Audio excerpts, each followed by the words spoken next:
Hi everyone, it's Ed from Runnable. Yeah, I've arrived in time for the Battersea Half today. Yeah, not feeling bright-eyed, bushy-tailed, as the saying goes, but I'm not going to moan, am I? You know me, I don't moan. I'll do my best today. I had a bit of a mess up this morning, whereas I was going to wear my Nike Alpha Fly 3s. And because I've been doing shoe reviews, I've misplaced one of them. And I've got no idea where it was. I looked this morning just thinking, I know exactly where they both are. And I realised I've moved one or somebody else has moved it. So I had to make a slight detour at the end. And I've gone for, I'm afraid, I bet you're sick of the sight of these, but I've gone for the Mizuno's again, the Wave Rebellion Pro Beta.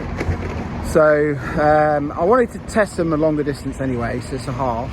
I think this and the marathon could be the sweet spot for this shoe. So we'll see. But yeah, hopefully I run all right. It's the first race of the year.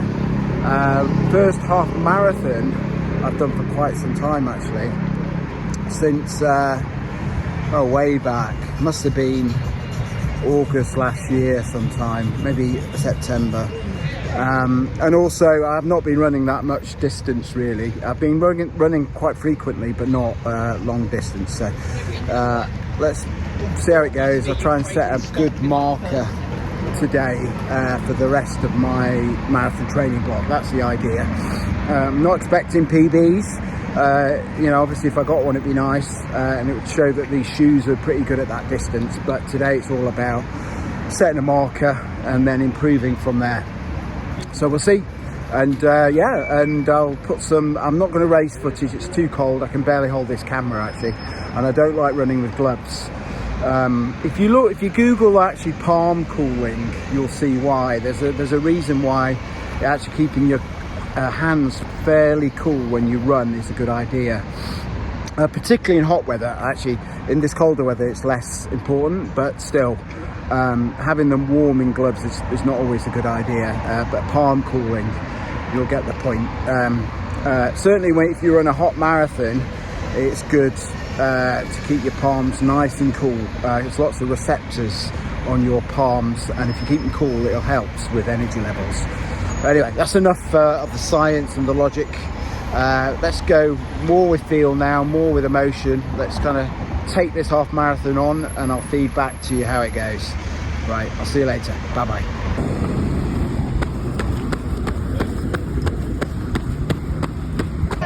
Right, I'm at the bag drop area, collecting my bib and stuff like that.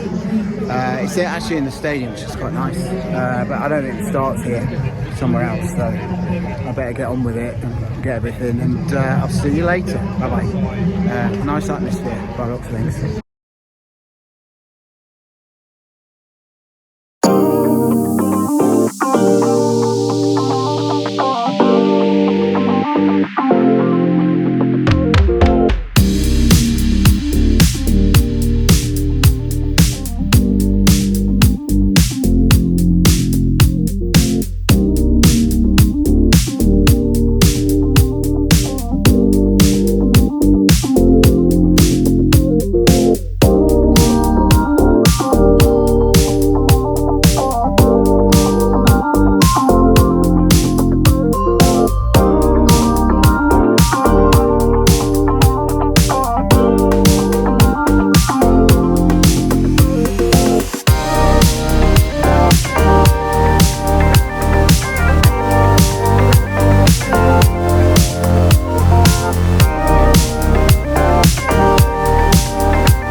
Start. Wish me luck.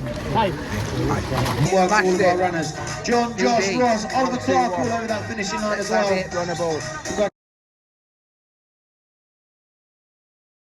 So I'm here with Adam Tribe at the end of the Battersea Half Marathon. Adam, tell everyone, if you don't mind, your age. I'm 57. And tell them what time you did today. 121. And tell them what idiot you finished in front of. from the front runners. I was closing him down, but this guy's a machine. Yeah, we did. Absolute machine. I tried to keep even pace the whole way. Yeah. Sort of 6:15s. Yeah. 6:12. I did 1:21 something, but yeah, I'm well pleased with that. Came together, so it's great. We've got a PB, so Yeah, it's everyone, brilliant. hope you enjoying the show so far, and I'll see you later. Bye bye. See you later. Bye.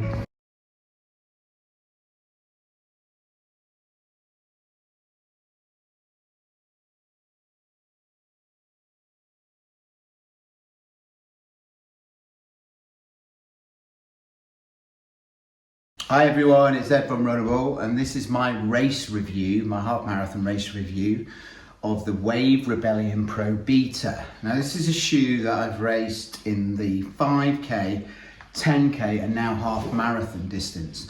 So I'm going to tell you in this review how I think this shoe works for half marathons, how I think it is in terms of a race shoe in general, whether you could perhaps use this for your marathon, maybe your April marathon, you're looking for a shoe and you're wondering whether this could be the right shoe for you. I'll tell you how it performed out there in Battersea Park, and I'll let you know, in terms of performance and how I did in that race and how this shoe helped me or didn't. So please watch the whole review. At the end of the review, at the end of this video, there'll be a nice funny moment. I was going to leave to the end so you watch everything. It wasn't planned or staged, it just happened, but I thought it was quite funny. So please watch all the way through the end. And also, if you're running any half marathons or marathons this year, please put them in the comments. Let me know what shoe you're planning to wear and whether you're still trying to decide about, your potential shoe on race day. Okay, so Wave Rebellion Pro Beta, apart from its crazy looks, it's either been called the Zebra or Beetlejuice. I quite like Beetlejuice actually, but this shoe is quite a remarkable shoe actually. In terms of just specs a minute, I find this shoe true to size, although could only get size 10. I'm normally a 9.5 in the Mizuno shoes. So I actually went up half a size I had to because I couldn't get 9.5. This actually fits me okay. Obviously it would be probably slightly better for me at 9.5, but it's not what I'm saying. It's not one of these shoes that if you go true to size, it's going to be a problem. But also if you ended up going half a size up, I think because of the way that it kind of wraps around the midfoot quite tightly, I didn't get loads of movement in this shoe. So I think in terms of sizing, I would go true to size in this shoe. Now, in terms of weight, this is 240 in my UK size 10, or 240 grams. Slightly heavier than the Wave Rebellion Pro 2, which is around 220, 230, depending on sizing.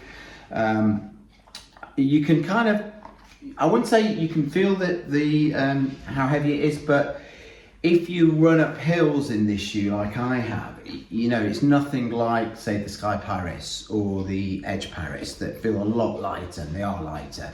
But it's actually by no means feels a heavy shoe. It's a shame that they've gone up a little bit of weight.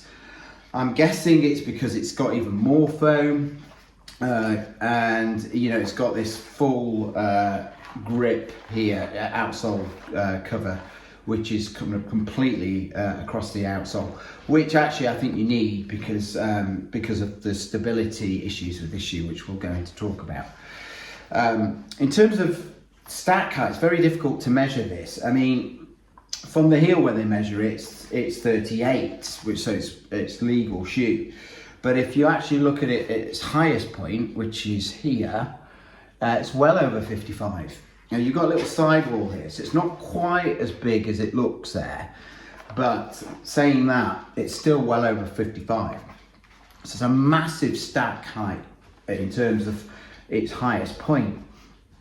Because of that, you get like a weird geometry, whereas if you land here, you land on the bump and it throws you forward, literally throws you forward, this shoe.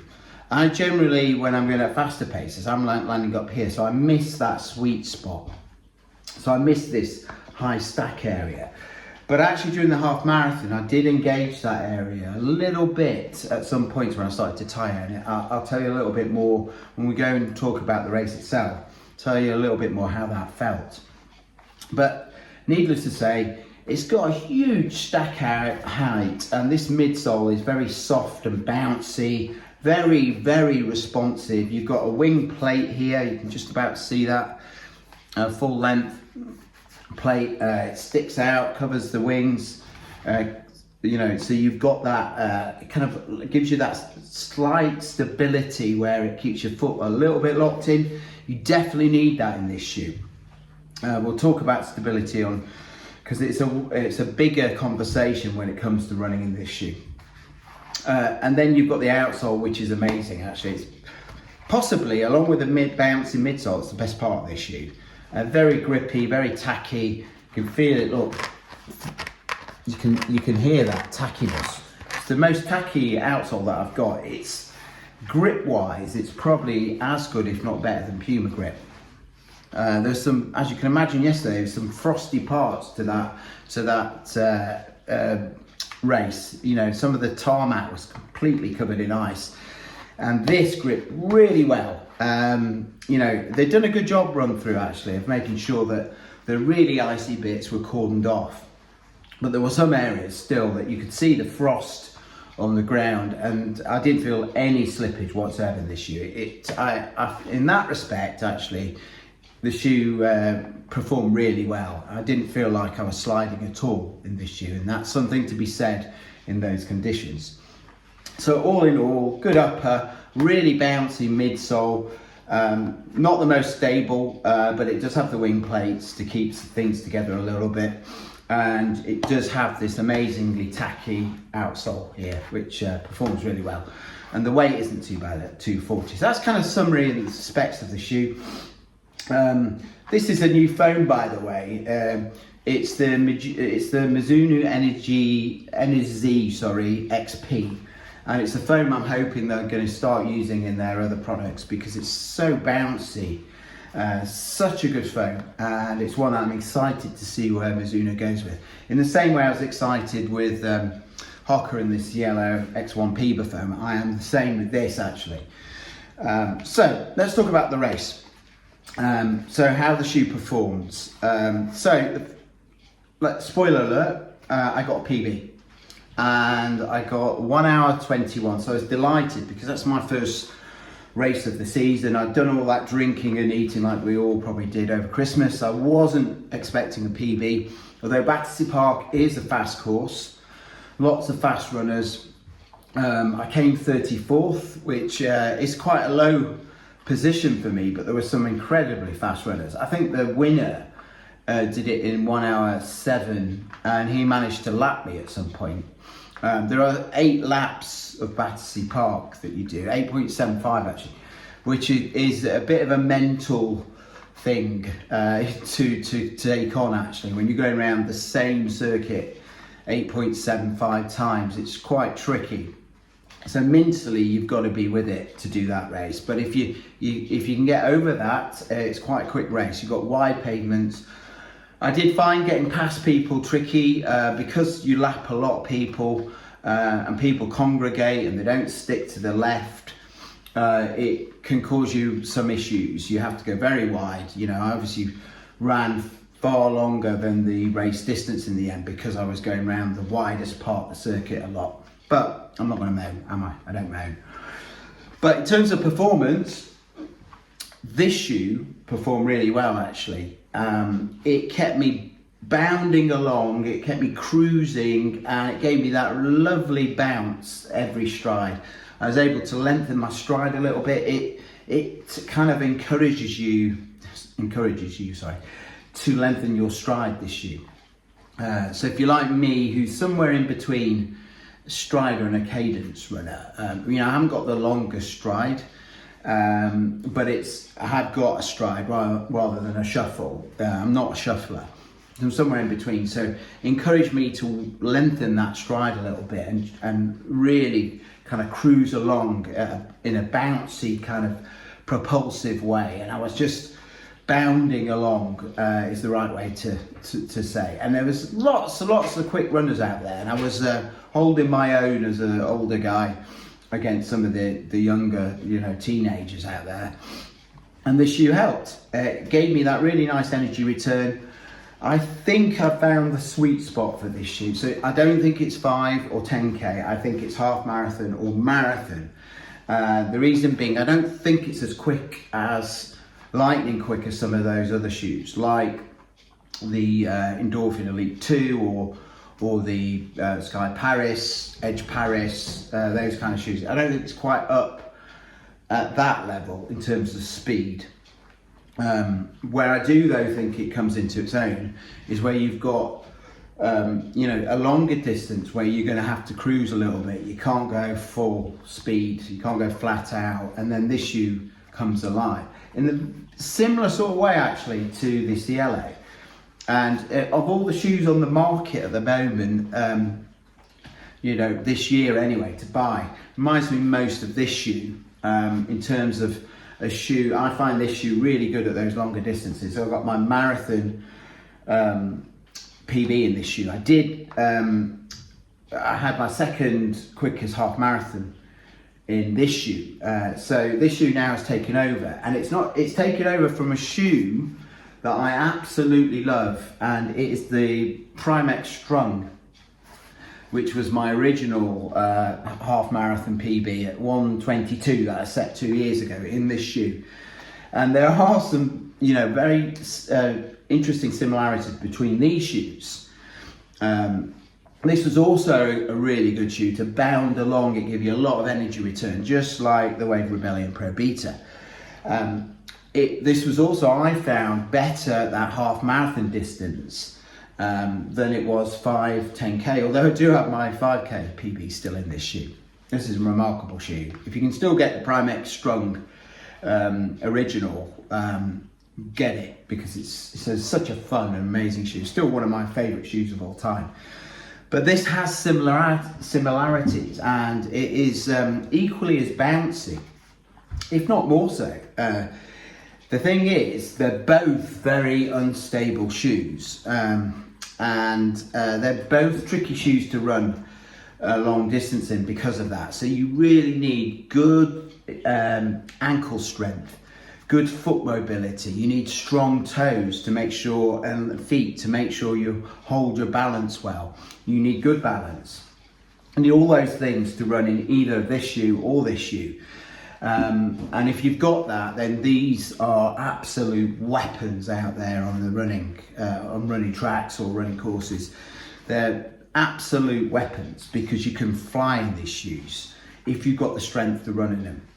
I do a lot of strength and conditioning work, so I've got fairly strong legs. I have some issues in my left ankle, but I'm getting, my ankle is definitely getting stronger through some of the, the calf raises that I'm doing, and some of the Romanian deadlifts, or was it Hungarian deadlifts? I'm never quite sure, but those kind of things help build strength in the feet. Just standing like I'm doing now on one foot for a bit and rocking slightly from side to side builds ankle strength. You can do that whenever you're at home, or you're on a conference call, even if you're stood up. Why not use those times to build your strength rather than always being down the gym or whatever. Anyway, I digress. The point being, it isn't a stable shoe. I had to concentrate at times during that race. I had quite a high heart rate, I noticed, around about the 11K. If you look at my Strava link, you'll see. I didn't feel that well actually during the race. I'm still recovering from whatever it is I've had. I think I've had either long COVID or some equivalent that's lingering. But I also felt maybe partly the heart rate was to do with the mental strain of the course being repetitive, and also B, me being a little bit anxious of keeping control of this shoe. And I think that's a good phrase actually. You need to keep control of this shoe. And that's what slightly puts me off running in this shoe over the marathon distance. do I want to have to run in a shoe that I have to be thinking about for a long time, you know, potentially 3 hours? That's kind of what puts me off. I think if I can get over that, I think this could be an absolute brilliant marathon shoe, and I could potentially PB my marathon time in this. So it's got my half marathon PB. It may well, by the end of the year, have my marathon PB, and I think for this shoe, that's its sweet spot. Definitely, as far as I'm concerned, half marathon. So some caveats on that. People who naturally land on the midfoot, around about here, so even, you know, towards the rear of the midfoot, you might find this as equally as good at 5k, 10k, because you straight away engage the best part of this shoe and it'll throw you forward. So I don't get that. I land about here. But during that race, actually, when I wasn't feeling too good, towards the midsection, I started drifting back a little bit. I'm consciously doing it, actually, and landing around here, and it felt really good. So another consideration for me for my marathon, because I know at some point I will drift back. I generally drift back the further I go in the marathon. Eventually I'll come to this point, you know, maybe with 10k to go. And that might get me through that last 10k, which we all know is horrible. Those that have done marathons, you know, it's possibly the worst bit of the marathon. That last, once you've done the 20 miles, that last 6 miles of 10k is can be horrendous. And I've got a feeling this shoe will come to life for me at that point, because I normally land so far forward. So another consideration for me. So I would say those that are midfoot strikers, you may get more, this might be a more versatile shoe for you, and yeah, even more reason to get it. Another reason is its price point. I got this with I think a 15% discount at 190 something, which I think is a really good value for what is a premium race day shoe, super shoe. You know, a lot of them are, you know, up at the 250 mark. So the Cielo, for instance, 250. Prime X Strung, when it originally came out, 250. Yeah, this is competitively priced by Mizuno, and they tend to be pretty good with their prices. So, do I recommend this shoe? For half marathon, absolutely. For marathon, I think yes. What I would say though, with some caveats, is you need strong ankles. You need to be prepared to concentrate a lot in this shoe. If you're going under uneven ground or cambered grounds or doing a lot of twists and turns, this is not a good shoe. If you've got flat pavements, you're going predominantly in a straight line for long sections, this is an incredible shoe and a weapon. So Battersea Park, you go round and round, there is a bit of a camber. So that counted against me a little bit in this shoe, but it wasn't too bad. I didn't feel like I was going to topple over, to be honest. It was more that I felt the pressure of landing correctly all the time in this shoe and making sure that my ankles stayed locked in place. And that was more of the psychological pressure I faced in running with the shoe. And I know that's going to put a lot of you off. You don't need that, particularly when you do marathons. You don't need that extra pressure. I understand that, totally understand that. But those that can cope with that, or those that have got really strong ankles, very good balance, you're going to find this shoe, and those that either land forefoot or midfoot, you're going to find this shoe incredible. You know, really bouncy, lively, fun experience that's going to keep you cruising and bouncing along at a really good pace. I guess the final thing to say is, as you can obviously see, it's a challenge to land on your heel with this shoe, and you're going to be fighting against the geometry if you do. So if you're naturally a heel striker that lands back here somewhere, I would give this shoe a miss. You might want it for a 5k because you're going at flat out for 5k. You might be landing at the sweet spot. So maybe it would be a good 5k shoe. And I've heard some heel strikers that have used the previous version to this, which had a similar geometry, found it a very, very competitive 5k shoe. So that's all I want to say. Please watch to the end of this video to watch some footage final footage. There's a funny scene, and I hope you found this informative. I broke my half marathon PB in this shoe, and absolutely delighted. This is a viable race day option. I've figured out what its sweet spot for me is. It's definitely half marathon, potentially marathon. Could be in the running for London. We'll see. I've got the Adidas Pro 4 coming, and I've got potentially at some point, hopefully pick up the Endorphin Elite 2 and the Cielo 2.0, I think it is. And they will all be in the reckoning, along with, of course, my favourite shoe of the year, the original Cielo. So that's all I want to say. I hope you find it informative. Watch some of the race footage, and I'll see you soon. And if you haven't heard me say this already, Happy New Year, everyone, and keep watching, keep putting your comments in. Let me know if you've got this shoe, what you think of it, and let me know your thoughts, like I said, in terms of what shoes you'll be wearing for your races this year, whether it's 5, 10K, half marathons, marathons. See you later, everyone. Brilliant running there. I'll get it nice and tight. I got that on video. That's hilarious. Just take a photo and not Phenomenal work from each and every one of our runners. Well done, team.